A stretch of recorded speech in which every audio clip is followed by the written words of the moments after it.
नमस्ते दोस्तों, सूत्रा of manifest Mantra channel पर आपका एक बार फिर से स्वागत है। आज हम लोग एक प्राचीन और अत्यंत गुप्त साधना के विषय में जानेंगे। यह एक बहुत ही अधिक जबरदस्त और जल्दी से सिद्ध होने वाली यक्षिणी मानी जाती है।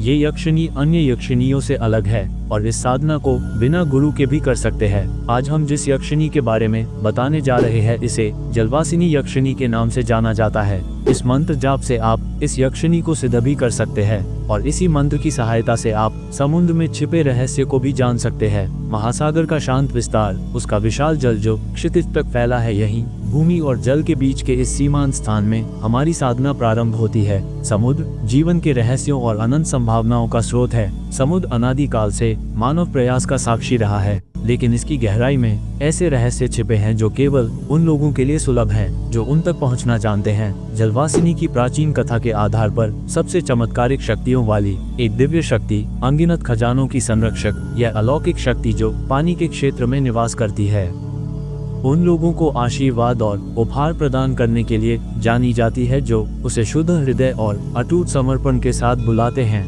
इस मंत्र का जाप करने से जलवासिनी यक्षिणी के साथ संवाद का द्वार खुलता है। इस मंत्र का जाप जब भक्ति और एकनिष्ठ उद्देश्य के साथ किया जाता है तो इसमें जल में रहने वाली यक्षिणी को प्रसन्न करने की शक्ति होती है, जिससे वह साधक को सर्वोत्तम रत्न प्रदान करने के लिए बाध्य होती है, जो उसकी कृपा का प्रतीक और साधक की आध्यात्मिक शक्ति का प्रमाण है।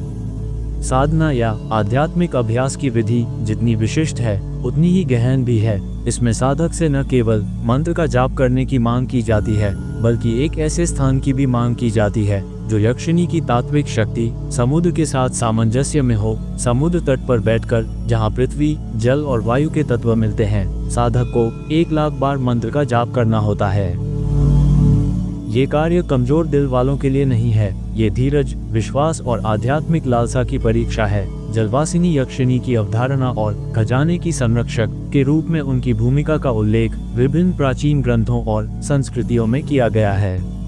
उन्हें प्राकृतिक तत्वों के अवतार के रूप में देखा जाता है। प्रत्येक की अपनी अनूठी विशेषताएं और शक्तियां हैं। जल से जुड़ी जलवासिनी यक्षिणी न केवल भौतिक तत्व का प्रतिनिधित्व करती है, बल्कि तरलता, आंतरिक ज्ञान और अवचेतन की गहराई के गुणों का भी प्रतिनिधित्व करती है। इतिहास में ऐसे लोग हुए हैं जिन्होंने इस साधना को सफलतापूर्वक किया है। उनका जीवन न केवल भौतिक रूप से बल्कि आध्यात्मिक रूप से भी समृद्ध हुआ है। वे परिवर्तन, प्राकृतिक दुनिया के साथ एक नए सामंजस्य और स्वयं की गहरी समझ की बात करते हैं। ये केवल रत्न प्राप्त करने की साधना नहीं है, बल्कि एक आध्यात्मिक जागृति भी है जो ब्रह्मांड के साथ एक गहरे संबंध का एहसास कराती है।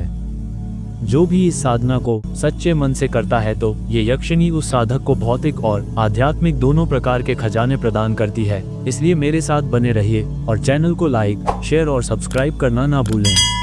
तो दोस्तों, इस साधना के लिए सबसे जरूरी बातें जो है वह केवल ध्यान है, क्योंकि इस साधना में जो विशेषता है वह किसी और साधना में देखने को नहीं मिलती है। इसे सिद्ध करने के लिए आपका ध्यान बिल्कुल भी हटना नहीं चाहिए। अगर आपके दिमाग में इधर उधर की बातें आ रही हैं तो फिर आप इसे सिद्ध नहीं कर पाएंगे। इसका ध्यान रखते हुए केवल एक टक लगातार देखते हुए आपको ये साधना करनी होती है। इसमें ना तो किसी माला की आवश्यकता है, ना ही किसी आसन की जरूरत है, ना ही कोई यंत्र लगता है, ना ही कोई तेल या घी का दीपक जलाने की आवश्यकता होती है। यह एक विचित्र प्रकार की साधना है। इस साधना में सारा खेल संयम और अपने सटीक ध्यान का होता है। ये केवल एक रात में सिद्ध की जा सकती है, लेकिन ज्यादातर लोग अपने मन के दौड़ने को संभाल नहीं पाते और इसी कारण से इसकी सिद्धि आसानी से लोग नहीं कर पाते हैं। इसमें कोई भी खतरा व्यक्ति को नहीं होता है, लेकिन आपको साधना करते देखकर दूसरी शक्तियां आपको भयभीत कर सकती हैं। इसीलिए आप अपनी चारों तरफ चाकू से रक्षा घेरा अवश्य बना लीजिए।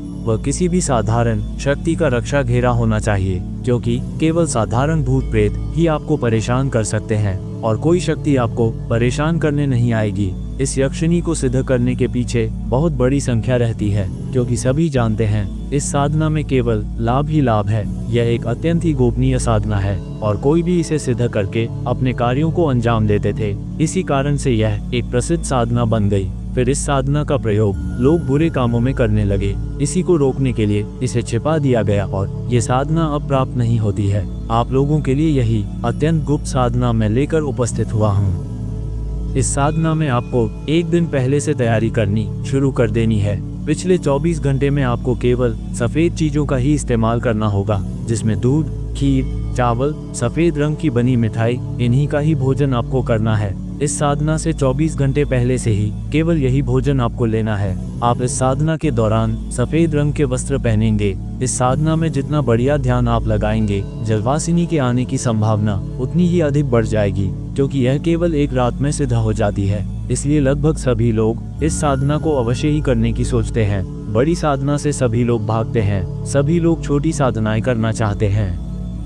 बाद में जब जलवासिनी आपसे सिद्ध हो जाए तो इसका हवन करने से इसकी शक्तियां आप बढ़ा सकते हैं और इसे ताकतवर बनाते रह सकते हैं। तो दोस्तों, इस साधना का मूल मंत्र है ओम समुद्रदेहि रत्नानि जलवासो ह्री नमस्तुते स्वाहा।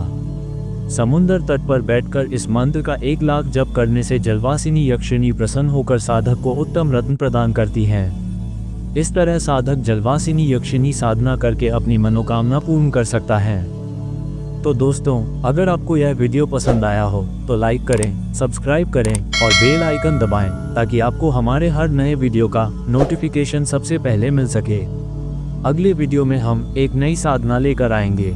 तब तक खुश रहें और अपना ध्यान रखें। धन्यवाद।